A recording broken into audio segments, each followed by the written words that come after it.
Welcome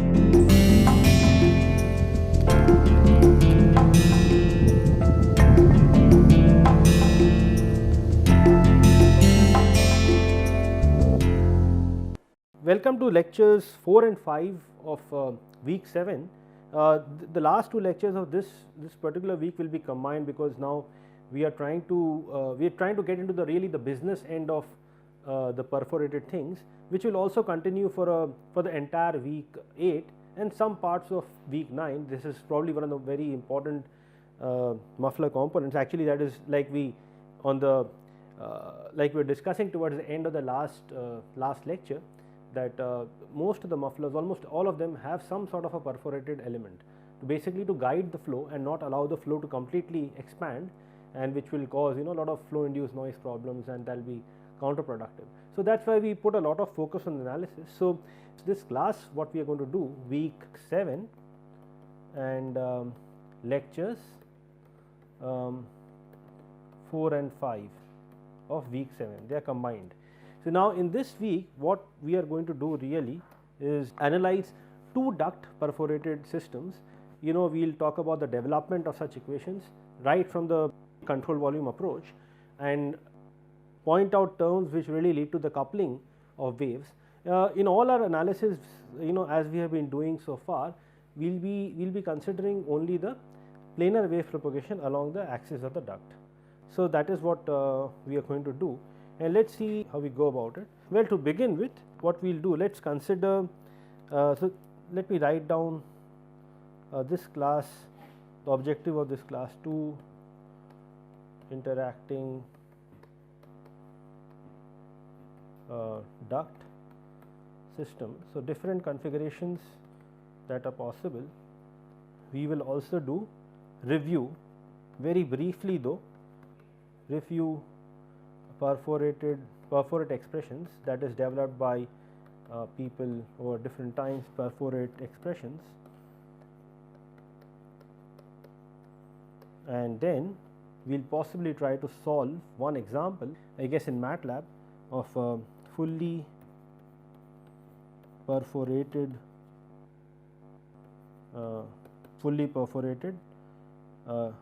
CTR. That is, what is CTR? It is concentric tube resonator.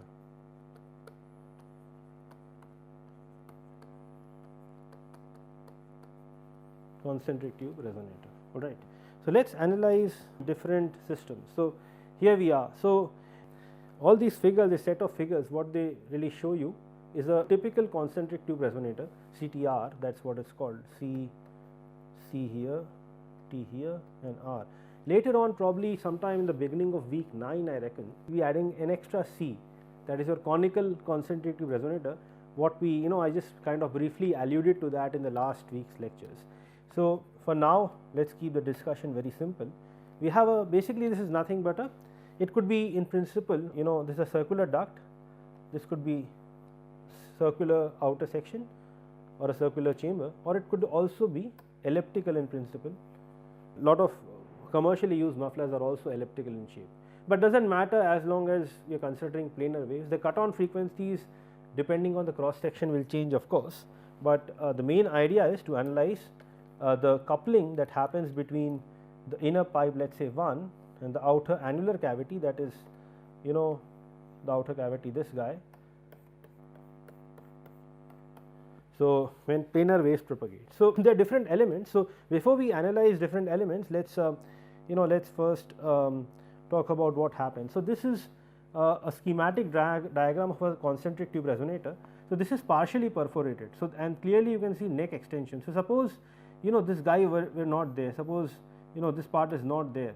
So you would get back your simple extended inlet and outlet element.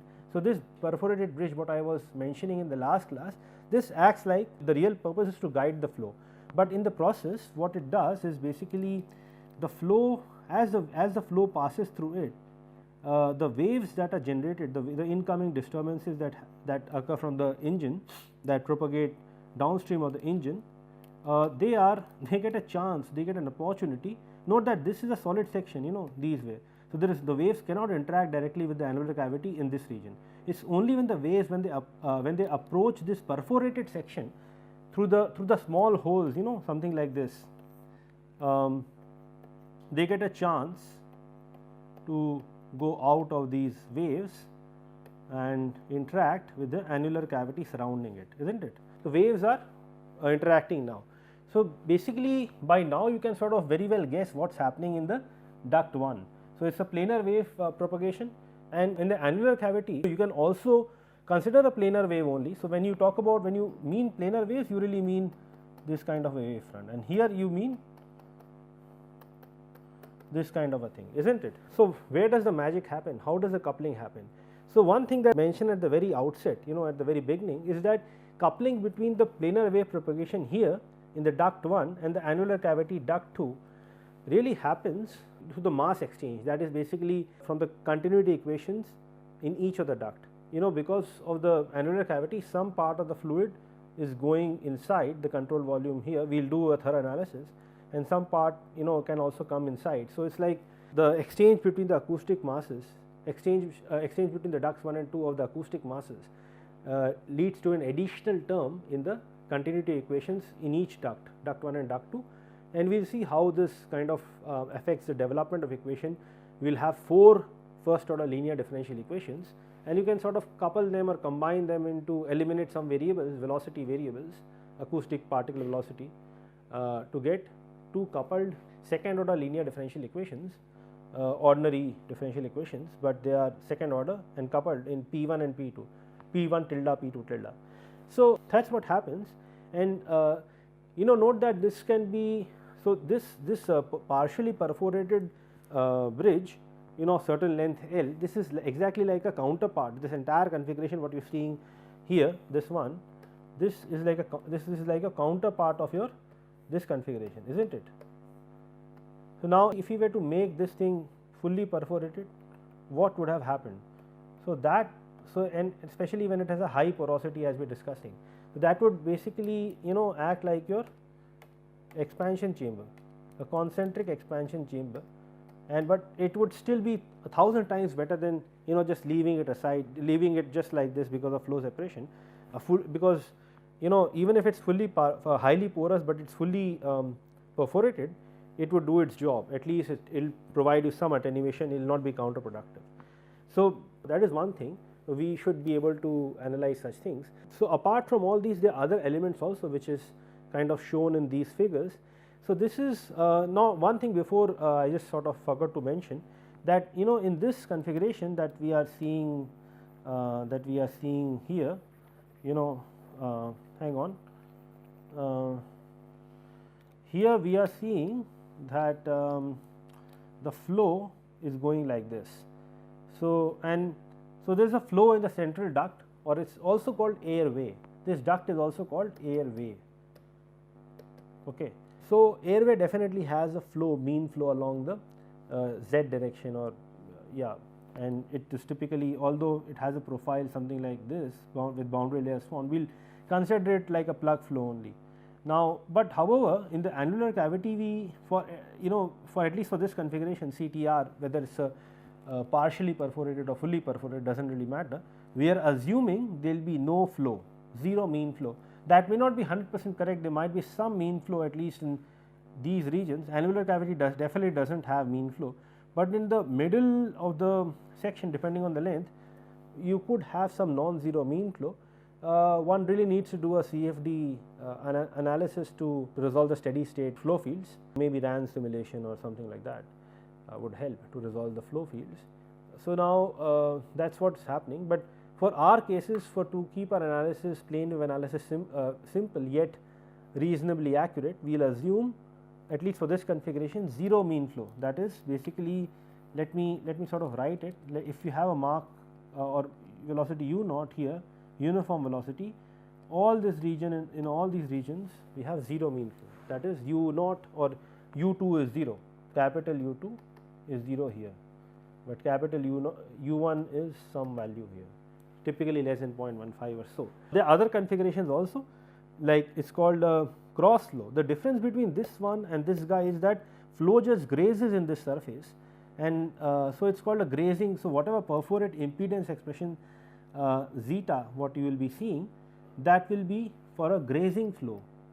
Grazing flow just grazes the surface, grazing flow impedance. For this one, there will be a cross flow, because the flow, this is like a dead end. This really is a dead end. The flow, the flow is left with no choice but to go through the perforated tube, and then it sort of interacts with the outer cavity. So here in these, you can do some lot of simplified analysis, but what I am saying is that for the cross flow configuration, in the annular cavity, assume the flow to be 0, but in this part there could be some non-zero flow. We probably can assume some reasonable values, and in this part there will be flow, and the flow will be distributed like this. But the essence is that the flow has to cross over, and that is why it is called a cross flow expansion chamber. Similarly, here also the flow has to come out of the cavity, mean flow, and it is called a reverse flow expansion chamber. This is yet another configuration, cross flow contraction element. This was an expansion, this was a contraction, in the sense that the flow has to come, it meets a dead end. Before it does so, it has to go inside.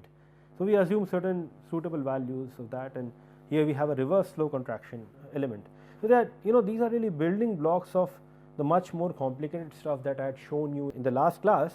So because combining all this, one can really very complicated muffler system with certain desired transmission loss and all that. But in all the configurations, B to E, that's shown here, configurations B to E, we must use expression for perforated impedance which has a cross flow impedance, cross flow impedance. Okay, we must do that.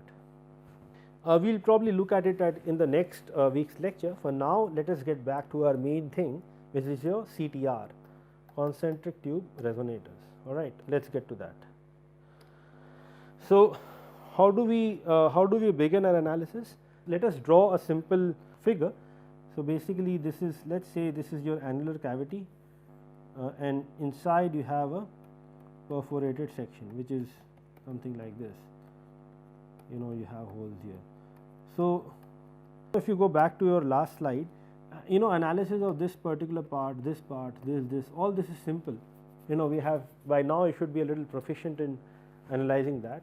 This is like a minus j y naught into cot k naught L A. Similarly, this is minus j y naught into cot k naught L B.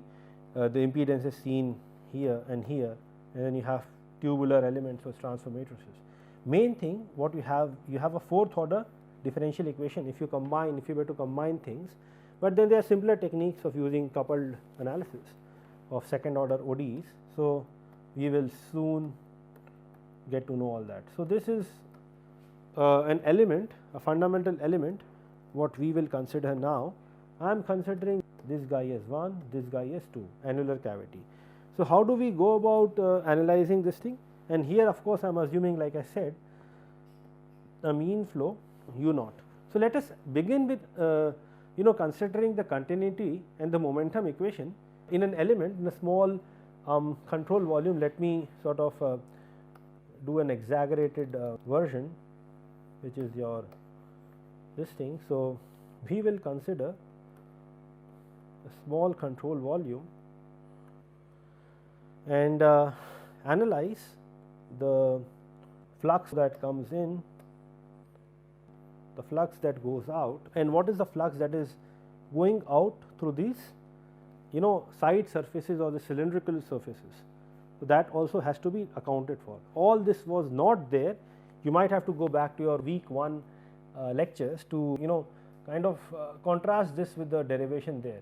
So in that case, for a 1D case at least, there was no flow through the cylindrical surfaces, there was only 1D flows. Okay, so that's how we led to the derivation of the 1D equation. Okay, so now in this case, of course, we have flow through the cylindrical surfaces also, so we need to account for that. So let us quickly write down the fluxes that one would sort of get when such a thing is considered. So now here I am assuming, let's say this is rho, this is your, let the density be rho, and this is your cross section area, let me call this S1. S1 is all uniform. By the way, S1 and S2 are uniform with distance z. So this is z, S1 and S2 are uniform with Z. Okay. So, rho into S1 and this element is, let us say, delta Z. So, what is the flux that goes inside this thing? So, this has a unit of kg by meter cube, this is meter square, okay. And velocity you need to multiply, isn't it? Let us call this velocity u1. So, this has unit of meter by second. So, these guys cancel, you are left with the unit of kg per second. So, that is your mass flow rate, you know, rho SU. Remember your elementary fluid mechanics. So, rho S1 U1 at Z, and the one that goes out from the opposite surface is also pretty much the same form, but this is evaluated at Z plus delta Z. Okay. So, the flux, you know, basically density into the cross section area into the velocity, that will give you the mass flow rate. So, the difference of that will give you the net mass flow rate. So, basically I guess I have to use another slide. So, the one that goes inside in flux is rho S1 U1 Z, and the one that goes out is rho S1 U1 Z plus delta Z. Okay. So, but you know, so that has to be balanced with the net change in the mass flux within this control volume with time. But before we, you know, directly jump on to writing that expression and equating things on the both sides of the equation, we must also remind ourselves that there are things that happen now from this surface. It is like a porous or permeable surface, this perforates. That is, you know, basically there is one thing I want to make a very small digression. They are basically there are different approaches of dealing with perforates. The one that we will be following and what others have also followed, you know, throughout the literature, throughout this development of perforates, is that this surface is considered as a kind of a porous surface with certain porosity. It is like a permeable surface allowing waves to go through them, you know, with a certain some sort of a resistance or impedance, what we call. So, it is like wherever we have a perforate surface, we take the difference, we often define a quantity named as a difference in the perturbation pressure across this element divided by the normalized velocity, that is rho naught C naught into u, which is assumed to be constant across this at the interface. So, this ratio is called the perforated impedance. It is like you know, the waves are attributed, they are allowed to go through the surface as though, you know, the holes kind of serve the purpose of making the surface very permeable, or you know, allowing the waves to go through that. But then there is also yet another approach in which, you know, these perforates, these small holes that we are seeing, they are like small cylindrical necks, and outside the annular region is a big cavity. So, in a way you can consider, well, there is more thought to it, I mean more analysis needs to be done, but you can consider you know, wave propagation through individual such holes through a very complicated analysis by considering wave propagation through each of these holes and, you know, analyzing that, and maybe as a array of resonators. But this the approach that we are following in right now is very easy and it's used a lot. The other approach, well, I am not quite sure of that, people might have done it, but this is the most sort of popular approach of modeling the perforates by means of an impedance expression. It is like taking it like a permeable surface. So, anyhow, coming back to the discussion, the waves that go through this surface, I mean, what is the mass flux that goes out? So, what is the cylindrical, the curved surface area of the cylinder? So, this is your, let us say the length, obviously we know delta Z, and let us say the diameter is d1 and the outside diameter is d2, small d2. Okay. So, what is the curved surface area of this guy? That is your pi d into d delta Z. You know, pi d is the circumference multiplied by delta Z, which is your elemental length. So, this is the area and rho is the density into u, well, we need to use some different variable. So, let us call this as u star. Now, again this one another thing that I want to talk about here is that we will eventually linearize this equation, we have not done that so far. So, u star will not be having a mean flow component, it is just a perturbation velocity, because it is like the acoustic mass that is being going out or coming in inside of this volume. So, u star is basically very small, it is orders of magnitude smaller than the mean flow velocity whatever is present. So, in a way u star is really your acoustic particle velocity, but in the radial direction, right. So, this is your, if you draw in sort of an isometric view of this, and so it is something like this, along the radius it is going, otherwise u1 is going like this, u star is going like this. So, anyhow, so the point here is that this mass, this particular guy, this needs to be sort of added to this equation. So, basically the mass that sort of leaves this thing is also your rho pi d into delta z into u star, all right.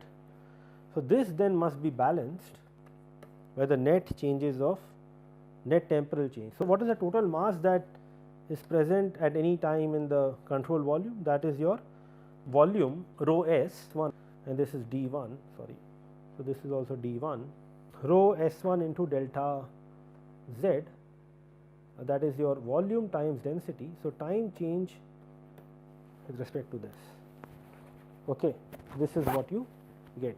Now, let us do one thing, let us divide throughout by this guy. So, we should also divide the entire thing by delta z first, and or probably we can divide throughout by S1. Let us do that first, and so what we do, dividing by S1, we will get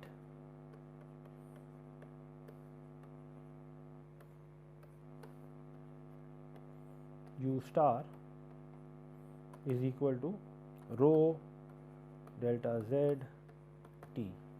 Now, we again divide throughout by delta z. Here we get minus u1, because now this becomes your partial derivative with respect in the limit of delta z tending to 0. Here we divide throughout by delta z, so this guy goes away, this guy goes away, okay. So, we do that. So, now as a result, and we take the limit delta z tends to 0, okay. So, then we get this guy inside this bracket, plus you have minus rho pi d1, but we also have pi d1 square into 4, and u star is there. So, let us strike out things. So, once we do that, let us now also transpose out all the terms. Now, we have this u1, we transpose this on the other side, okay, and then we transpose this guy also on the side. So, we finally arrive, but we are not quite there. I mean there are few more things to be done, and no prizes for guessing. We need to now linearize about rho. So, rho naught plus rho 1 tilde, let us say rho is this thing for the duct 1. Remember, we are still in the duct 1 region. So, that is basically we are in the region somewhere here, okay.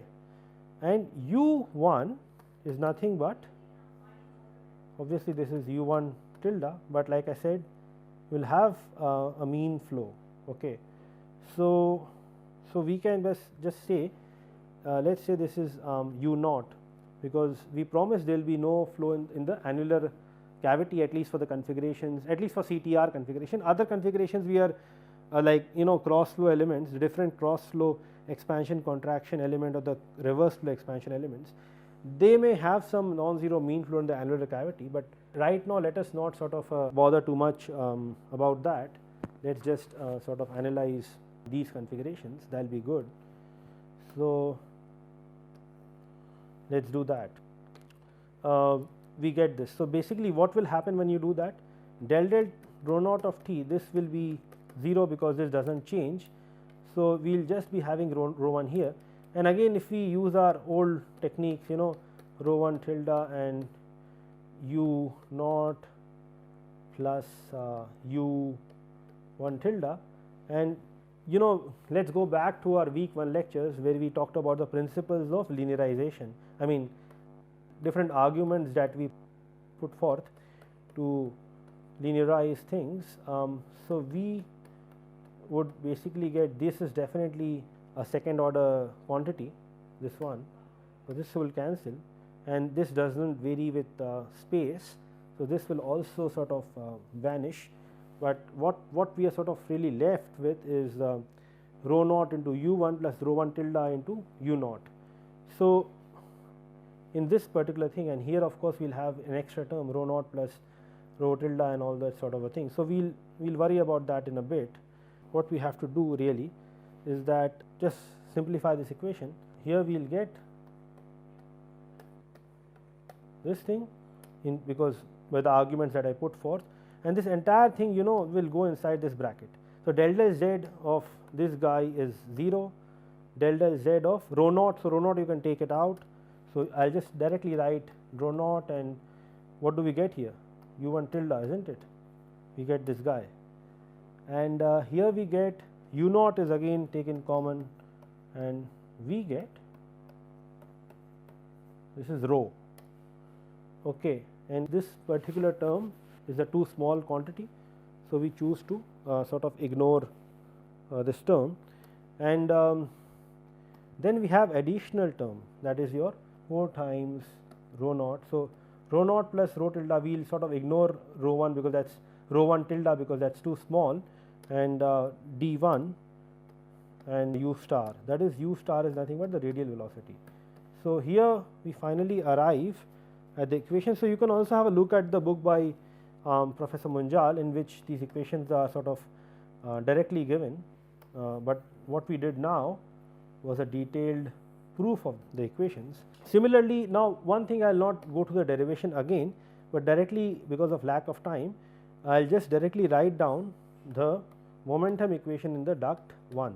So, momentum equation will not change. It is again, like I am repeatedly saying, the perforate just serves to act like a medium of transferring the acoustic fluxes. So, basically whatever changes or additional terms arise, they will arise in the continuity equation. That is why only the continuity equation is affected. So, if u star is 0 in case of a solid wall, you get back your old equation. So, let me just expand this guy out. So, this is your this thing.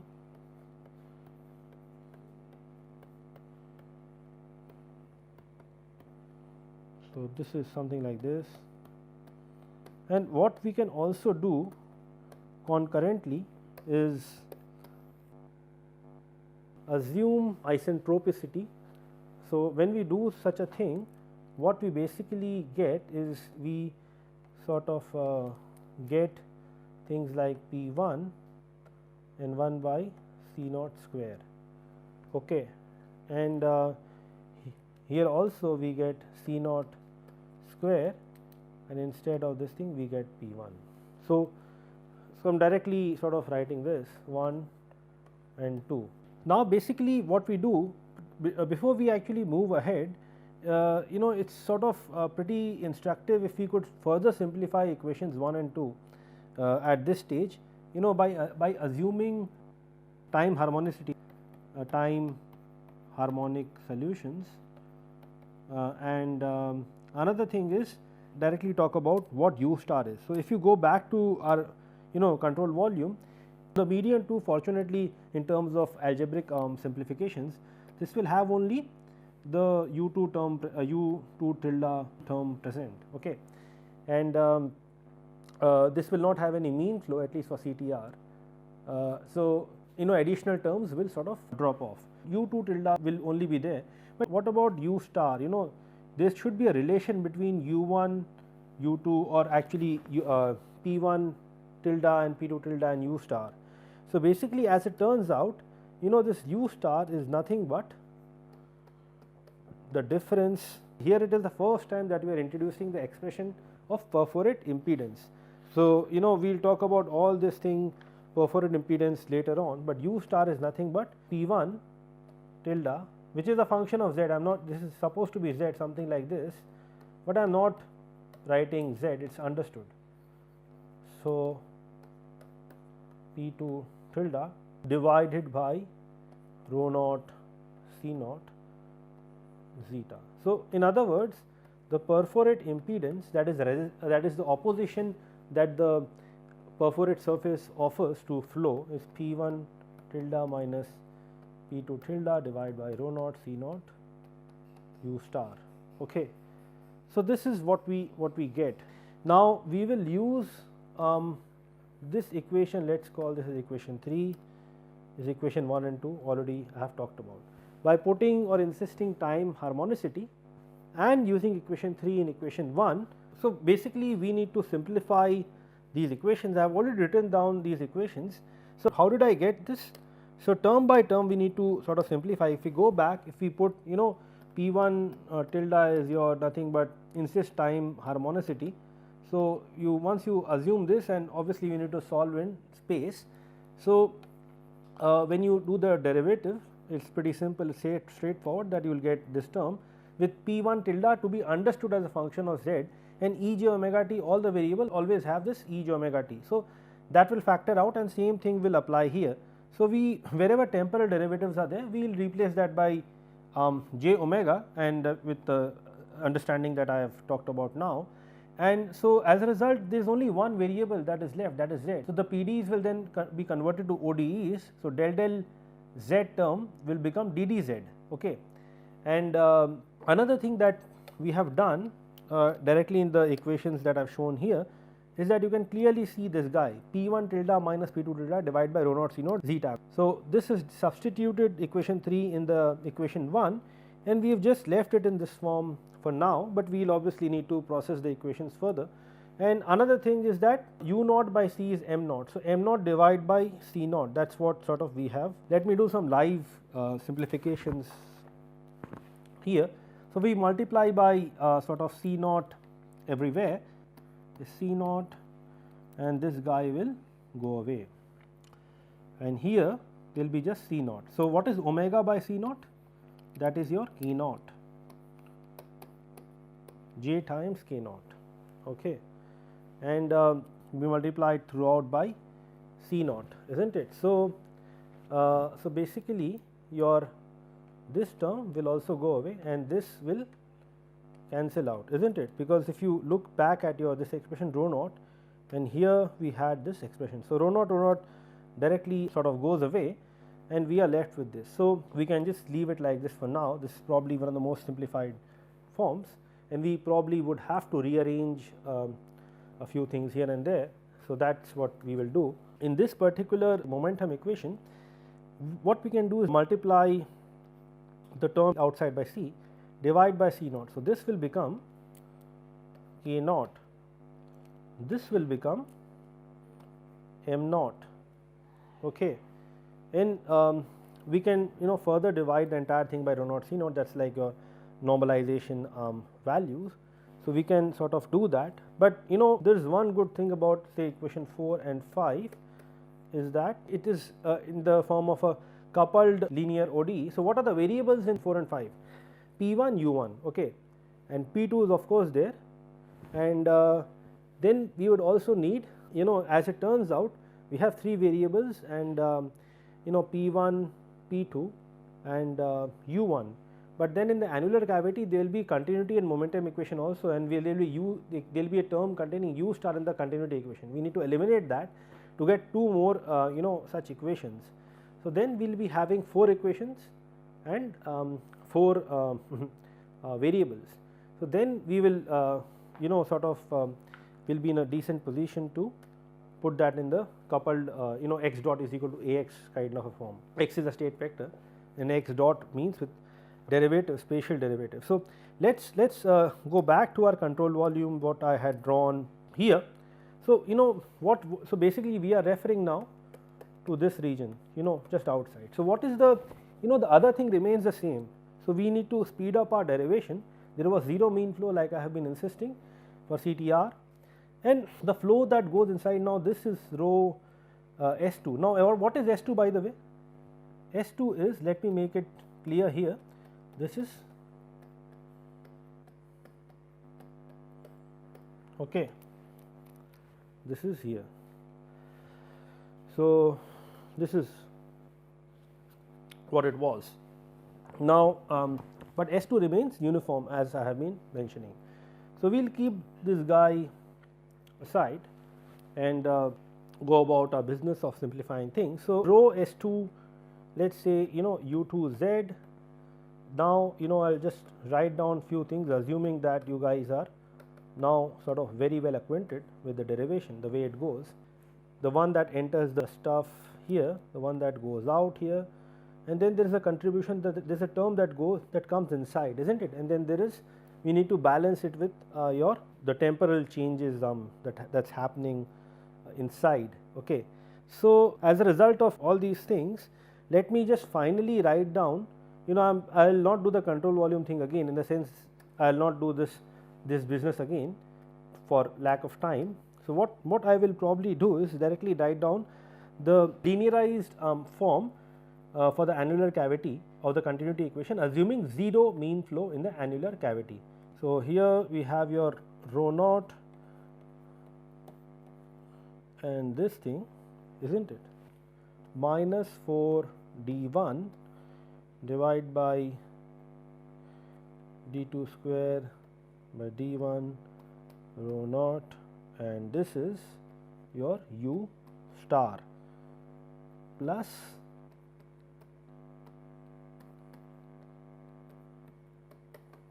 okay.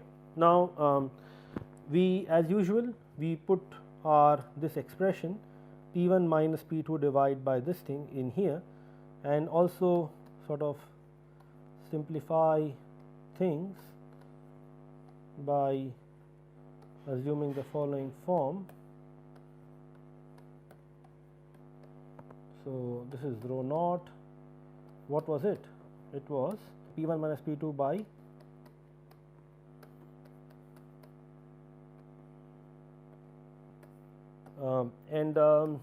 this guy becomes j omega rho 2, but keep in mind that rho 2 is nothing but your P2 by C square, P2 tilde by C naught square. So, let us do some simplification and multiply all the entire thing by C naught. So, multiply by C naught. So, this goes away and this thing is like this, and this will become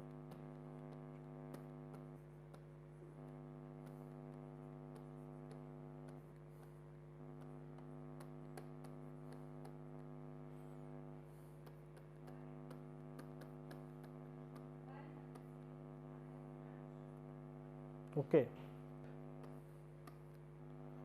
plus j times K naught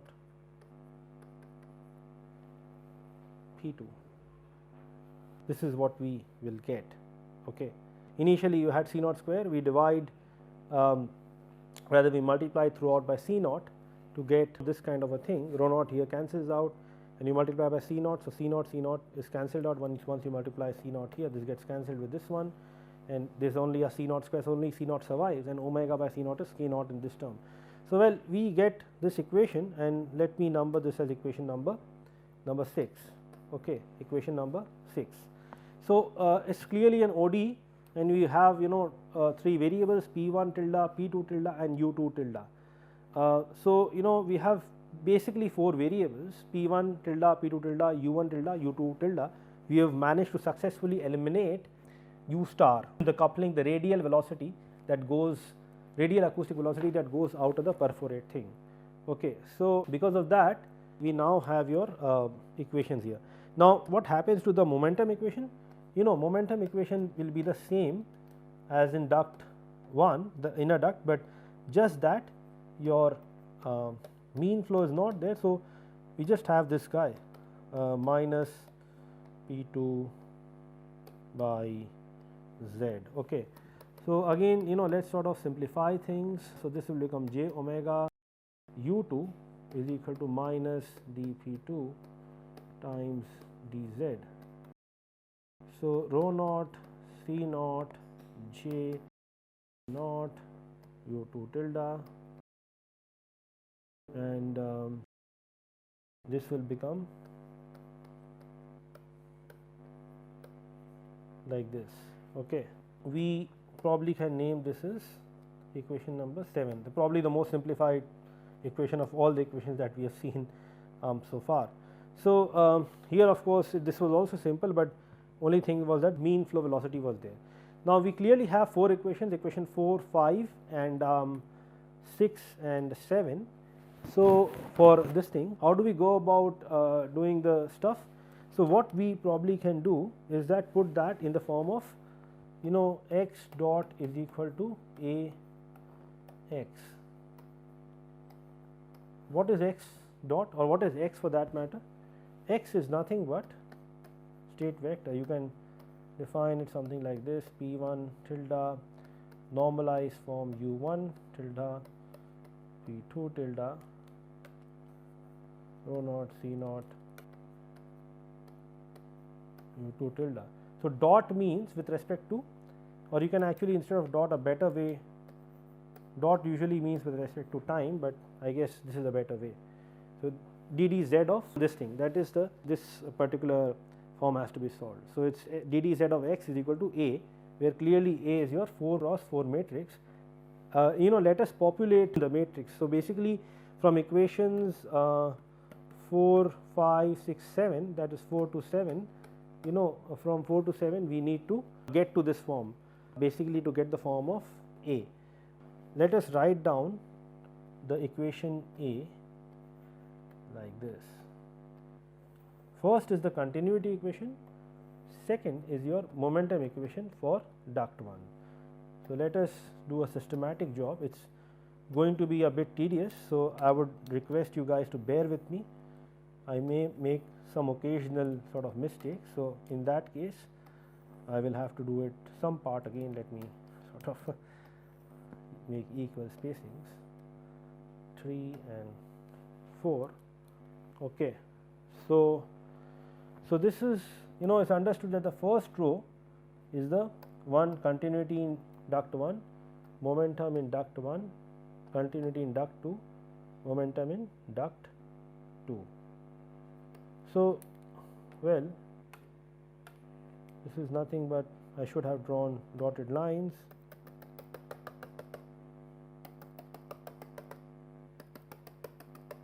Okay. So, now let us fill in the different entries. Okay.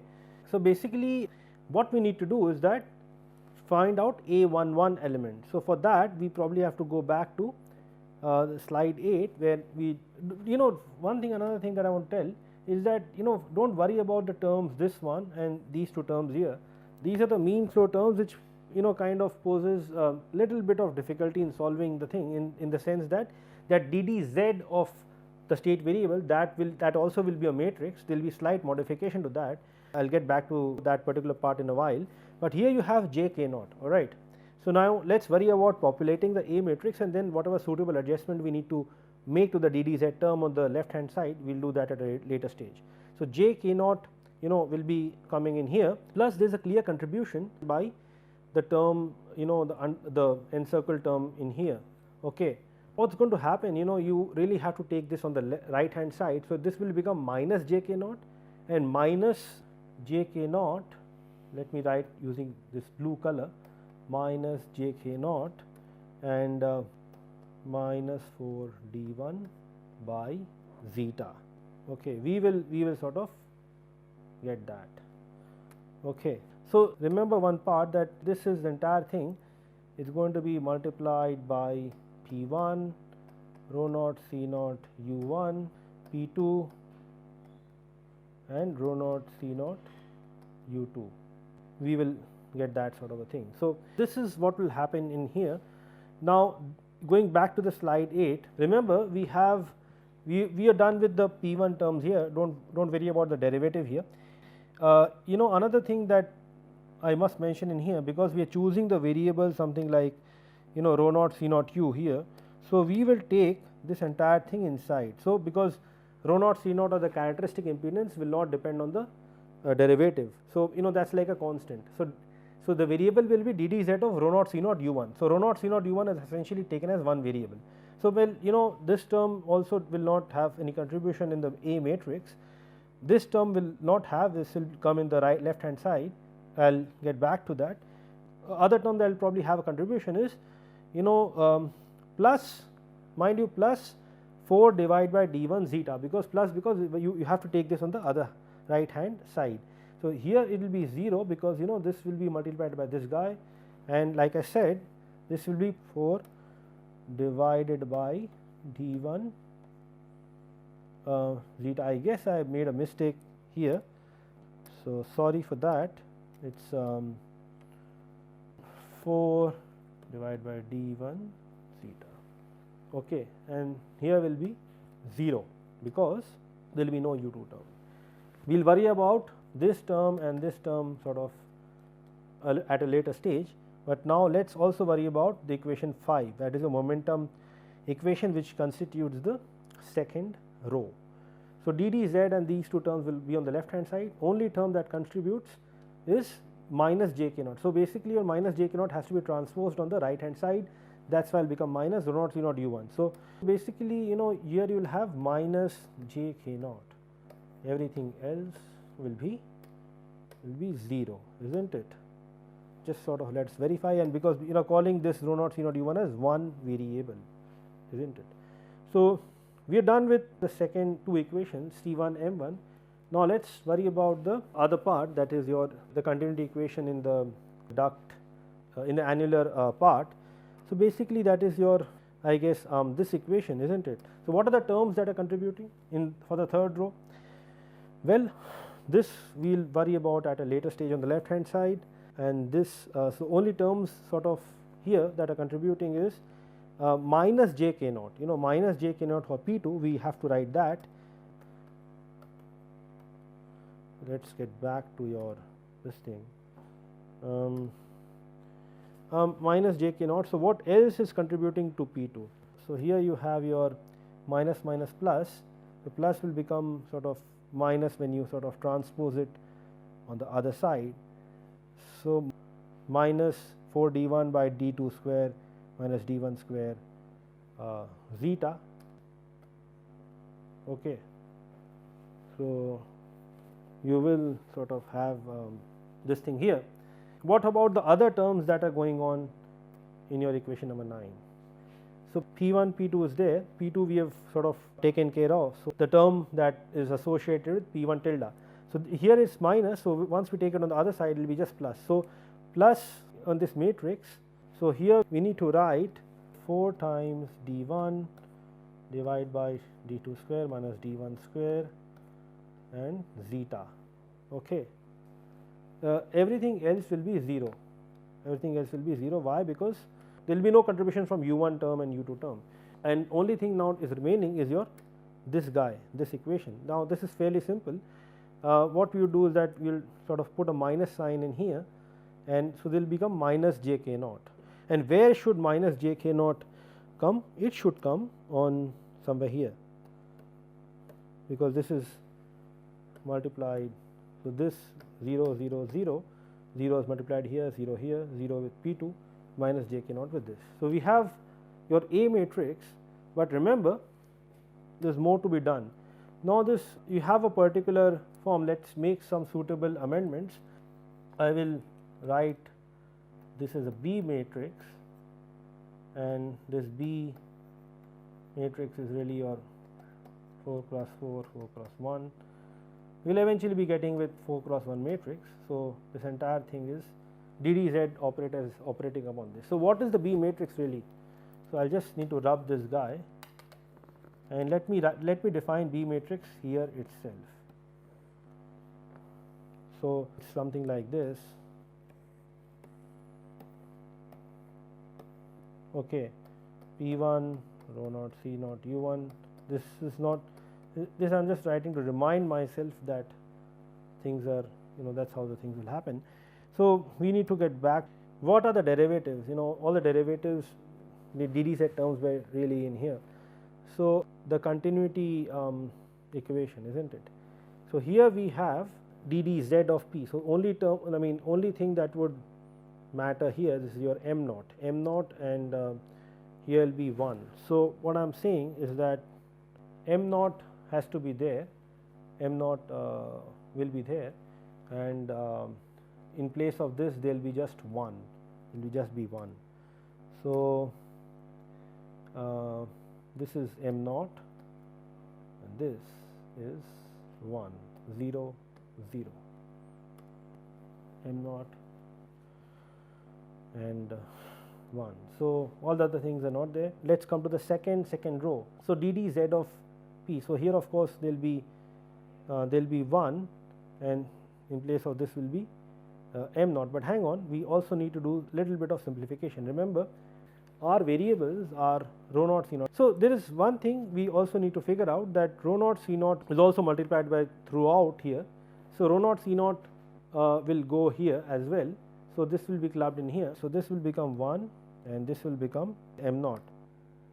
So, going back here in slide 8, these two terms are there and rho naught c naught u1 is sort of one variable, and this guy anyhow will be transposed on the other side. So, that is how we get your minus j k naught here, but in this thing you have your m naught, okay, m naught.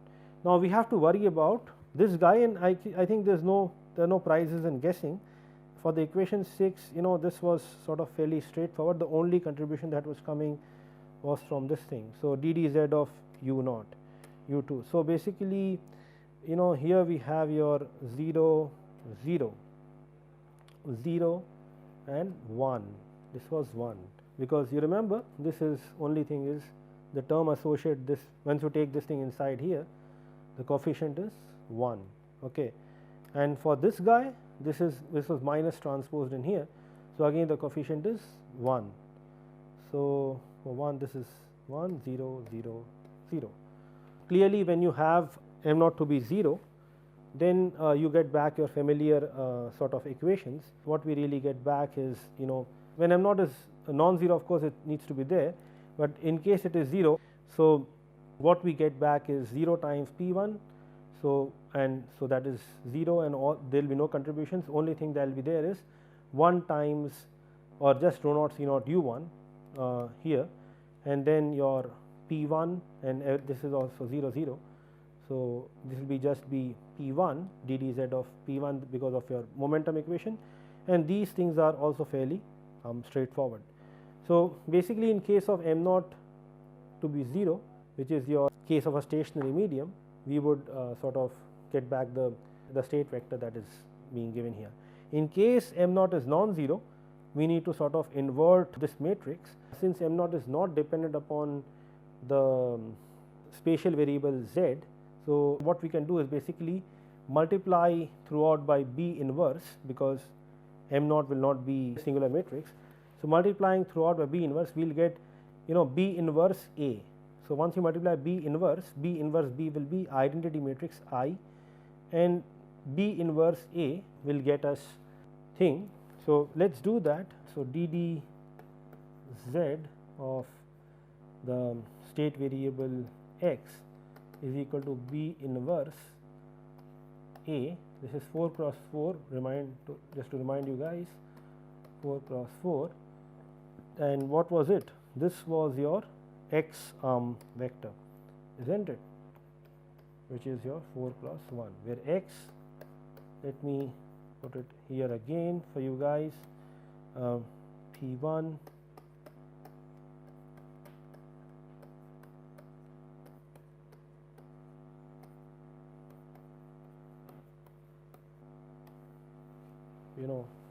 this was something like this. Once there is also one more thing what I would like to just mention in here. So, in case we chose rho naught c naught 1 as the first variable p1 here, so this minus j k naught would have been here and everything else would be there, and these things would have sort of shifted. But what other thing it would have done is that this would have been 1 and m naught in here. You see, m naught is multiplied by p1. So, in case just if we switch things, so 1 will be here, m naught will be here, and same thing 1 will be here and m naught will be here, and this guy 1 would be here and this thing. So, it would have become a bit more easier to understand that, well, m naught is 0, then we would naturally get back your identity matrix, but this is just the manner we choose P1, taking P1 and O0 C0 U1 first. The idea is that, after doing all this algebra, we have A matrix and we have your B matrix. So, let me call this equation, well, star, and equation this is double star, okay, equation star and equation double star, and finally we have your this matrix. Let me call this equation triple star. So, this is really a set of coupled ODEs in the 4 variables what I have mentioned in here, P1 rho naught C naught U1, P2 rho naught C naught U2. So, there are different ways of really solving it. This is one way, and if we were to do by the hand calculation, it will become very tedious. It's 4 coupled ODEs, like I said. Depending on the perforated impedance, it might be a strong coupling. So, generally people go to computer programming, MATLAB, for instance, or Fortran or whatever one is comfortable with, and get inverse, define the matrices, compute basically your inverse, in MATLAB what we would do is basically do inverse B multiplied by A, okay, A matrix. And once we do that, ddz of this, then there are things like matrix exponential. Matrix exponential one we can simply evaluate. So, the solution will be x, the x vector will some exponential times matrix into some constants which we need to eliminate by appropriate boundary conditions. So, we can solve a simple MATLAB program, at least for the case of a 0 mean flow. In MATLAB we can demonstrate that by kind of integrating this matrix using something like exponential exp a over whatever length we are kind of integrating. So, length of this guy, the perforated section that I am talking about here, let us say the total length is L, okay. So, since it is all uniform, it is a constant coefficient differential equation.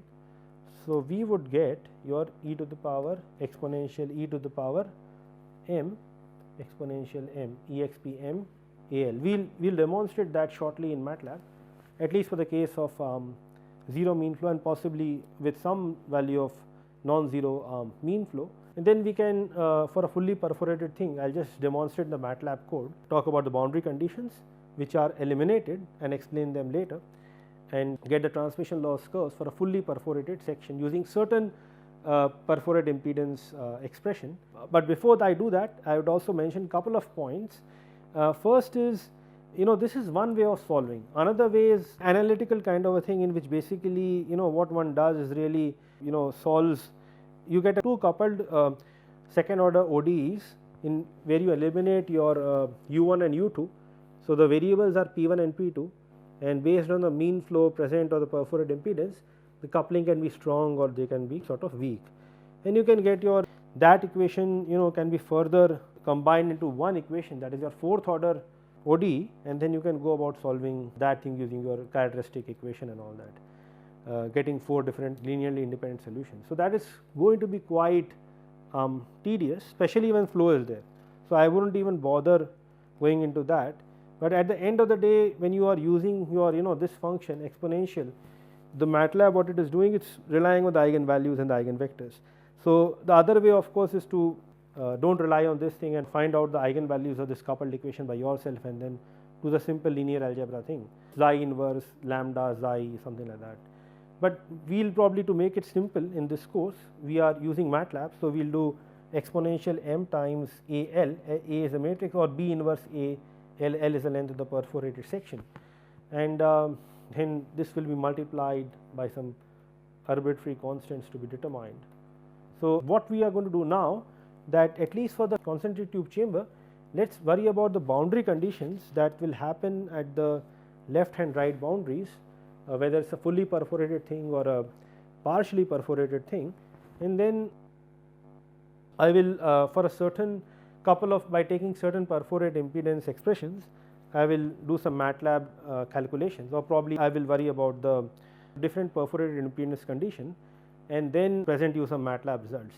So, all this we can have a look at in the lecture for the next week, that is week 8, and that is how we will go about solving before doing some parametric studies even for the external inlet and outlet case. So, thanks a lot. I will see you in week 8.